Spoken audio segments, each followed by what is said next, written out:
Mula kay Melvs Castle ulit tayo mga kapatid, no. Hindi daw natatakot sa USA makipaggera, no. Simulated attack pinapractice ng China versus US military base. Sabing ganon mga tol dito sa ating panonoorin at bibigyan natin to ng opinion, reaction, criticism at kung ano-ano pa mga tol. Commentaries din syempre, no. Ang yan naman ang ginagawa natin mga kapatid, nagbibigay tayo ng komento at reaction, opinion sa mga balita at sa mga video pinapanood natin na may kinalaman sa ating soberanya.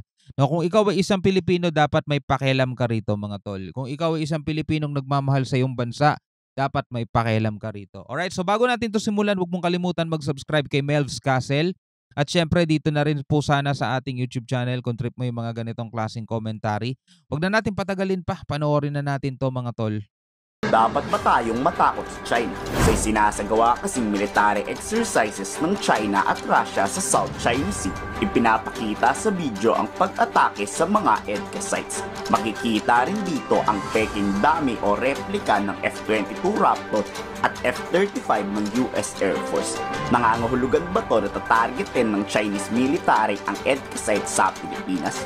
Alam niyo mga tol, yung ayaw na ginagawa natin ng China, di ba? Ginagawa din nila mismo yan. Katulad na lang halimbawa tayo, nagsasagawa din naman tayo ng mga exercises kasama ng US, yung tinatawag nating balikatan exercises. At ang ginawa natin itong nakaraan, nakafocus tayo sa external threat, iba? Nakafocus tayo dun kung halimbawa merong aatake sa atin, lalabanan natin. Do hindi natin pinapangalanan kung sino yung mga bansang yon. Alam naman natin mga tol kung sino talaga, di ba? China, kasi sila lang naman na may threat sa atin. So etong China mga tol, nagpa-practice din sila, di ba? Nag-e-ensayo din sila, nagsasagawa rin sila ng simulation nila at dito sila magaling talaga. Dito sila magaling sa mga ganyan mga bagay, ginagastosan talaga nila. Pero yung mga bagay na ayaw nilang ginagawa sa kanila, yun din naman yung mga bagay na ginagawa nila sa iba. Di ba? Kaya nga mga mga eng-eng to mga to eh. Halimbawa na lang yung pinalubog natin, yung commission boat natin na mga na barkong made in China. Di ba bad trip na bad trip sila doon, galit na galit sila. O ngayon, gumagawa sila ng mga replica ng mga jet ng Amerika, tapos yun naman ang tinitira nila. Ano pinagkaiba nun, di ba? Ganon din sila eh. Nagpapatawa ata tong mga Chinese Komedyante. Di ba nila naisip na bago sila makapasok sa Pilipinas, baka abon sila? Pero kahit malayo sa West Philippine Sea ang sinasagawang military sea exercises ng China at Russia, 24/7 na nakamonitor dito ang Armed Forces of the Philippines sa sitwasyon. The recently conducted exercise in the Philippine Sea was beyond our exclusive economic zone. Nevertheless, we monitored them. We were aware of their activity being conducted.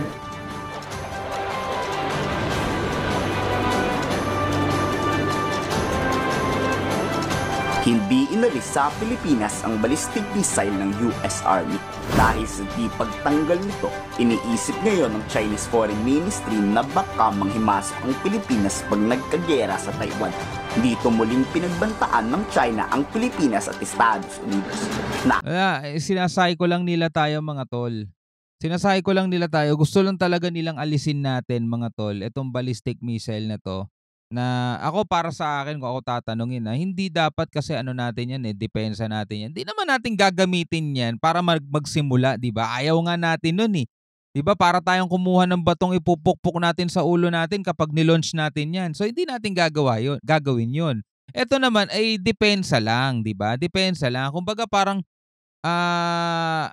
isang gusali na naglagay ka ng mga bantay, security, naglagay ka ng CCTV, naglagay ka ng electric fence, 'di ba? Para hindi ka pasukin ng mga masasamang loob. Etong mga masasamang loob, parang gusto nilang alisin natin yung mga depensa natin 'di ba? Ang anumang pagpigil ng Pilipinas sa gaganaping pananakop, may consequence daw na kakaharapin ng ating bansa. Nangangahulugan ba tong pupuntiryahin tayo ng China pag nanggulo ang Pilipinas? 任何国家、任何组织或个人都不要低估中国政府和人民捍卫国家主权和领土完整的坚强决心、坚定意志和强大能力，都不要妄想。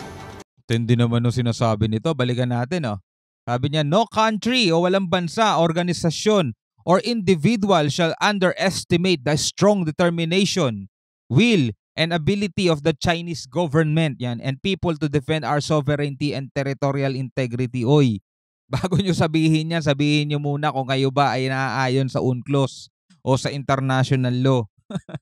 Yung sovereignty and territorial integrity nyo, oo, meron kayo niyan, pero wag hindi yung buong karagatan. 捍卫国家主权和领土完整的坚强决心、坚定意志 Talaga itong mga mapag-angkin na to no? 和强大能力，都不要忘记 Or be under the illusion that they could tread or even cross the line of the Taiwan question without any consequence. Po, ayan na naman sila mga tol. 在台湾问题上越界踩线，而不用付出代价。 Nagbabala naman si dating Defense Secretary Jose Faustino Jr. Wala nang takas ang Pilipinas kung may sumiklab man na gyera sa Taiwan. Pilipinas ang pinakamaapektuhan dito. Di lang sa pampasabog, kundi buong ekonomiya ng Pilipinas ang nakasalalay dito. Pero eto nga ito yung nakikinita-kinita natin hindi aatakihin ng Amerika ang Taiwan gamit ang malakas na puwersa na pwedeng ikasawi ng mga Taiwanese at pwedeng ikasira ng Taiwan. Kasi ang gusto nilang mangyari, reunification. Hindi nila intensyon mga tol na sirain yung buong isla at ubusin lahat ng mamamayan doon. Hindi nila gagawin yun. Anong i-reunify nila, di ba? Gusto lang nila makuha yung isla tapos magpapadala na lang sila doon ng mga bagong tao tapos kanila na yung Taiwan. Mga bago magiging Taiwanese. 'Di ba? So imagine nyo mga tol. At saka isa pa, 'di ba? Nandoon nga yung microchip na kailangan ng buong mundo mga tol at kailangan din nila. Doon ginagawa 'yon. So kung aatake sila by force, malaki ang magiging epekto nun sa kanila sa buong mundo mga tol. At saka ano pa i-reunify nila kung durog na yung islang yun, di ba? Hindi naman nila kalaban yun eh. Di ba? Hindi naman kalaban ng turing nila doon. Ang turing nila doon, parte nila na gusto lang nilang maging part lang ulit nila. Di ba? Kaya yung pinapakita nilang simulation na babagsakan nila ng mga bomba, siguro pananakot lang ulit nila yon mga tol. Pananakot lang ulit nila yon doon sa gobyerno at sa mga tao.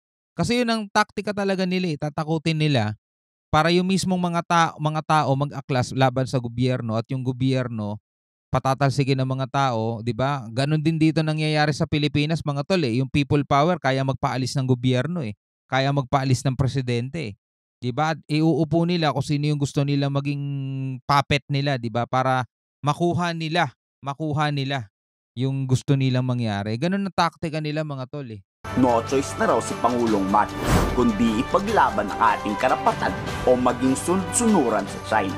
Dahil kasi to sa China-Russia bilateral exercises. Sana raw ay wag nang mangyari ang kinakatakutan ng lahat. If there will be an armed confrontation in those areas, we hope and pray na hindi talaga man mamayari.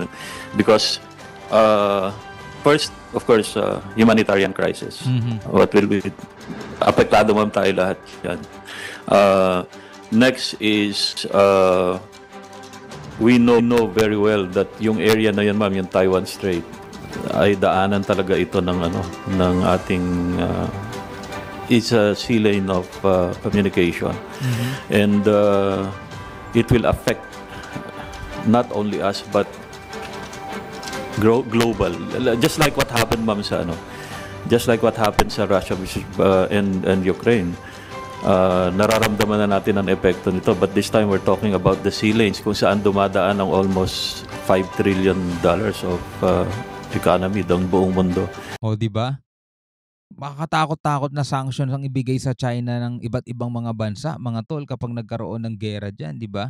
Kasi ganong kalaki yung makakaapekto sa ekonomiya ng buong mundo, hindi ng Taiwan at ng China lang buong mundo mga tol. Siyempre damay na rin tayo doon mga kapatid, nasa mundo tayo 'di ba? So yung ibang mga bansa maapektuhan yung mga kalakal nila, 'di ba? Yung mga business nila, yung mga yung mga alam mo yun kasi 5 billion daw ng economical trade So ito magiging epekto ma'am yan. And it will have an open conflict. We expect also that maybe there will be some refugees coming to us. Kasi tayong pinakamalapit sa sa Taiwan man. So these are the probable implications ng giyera naman na ito. Kung magkaroon man lang. Halata mo sa China na may pinaghahandaan talagang malaking gulo. Malakas ang loob ni Xi Jinping dahil kay Putin na walang takot na sinakop ang Ukraine. Gagawin kaya to ng China sa Taiwan? Ano sa palagay niyo? I-komento sa baba ang salo. Dapat ba Alright mga kapatid, ikaw bilang isang Pilipino, ano ang masasabi mo dyan, no? Kasi ang Taiwan mga tol, may sariling gobyerno dun at hindi sila komunista.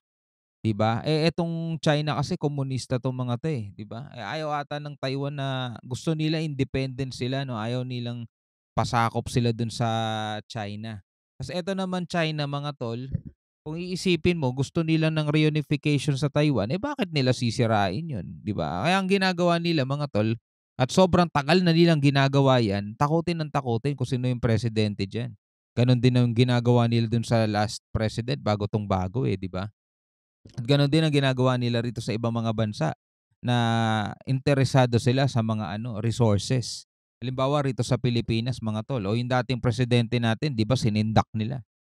O etong gano'n din yung bagong presidente natin, sinisindak nila at patuloy silang nagpapadala ng napakaraming mga barko, napakaraming mga para ipakita yung puwersa nila at masindak tayo. Hindi tayo pumalag pa sa kanila, 'di ba? Ang dami nilang paulit-ulit na sinasabi, consequence, mapupuno na sila, ubos na yung pasensya nila. Ang dami nila paulit-ulit na sinasabing ganyan mga tol. Anyway, bilang isang Pilipino, ano masasabi mo rito? Comment ka na lang sa ibaba. Hanggang sa muli, ako nga pala si Shobal D. Peace out.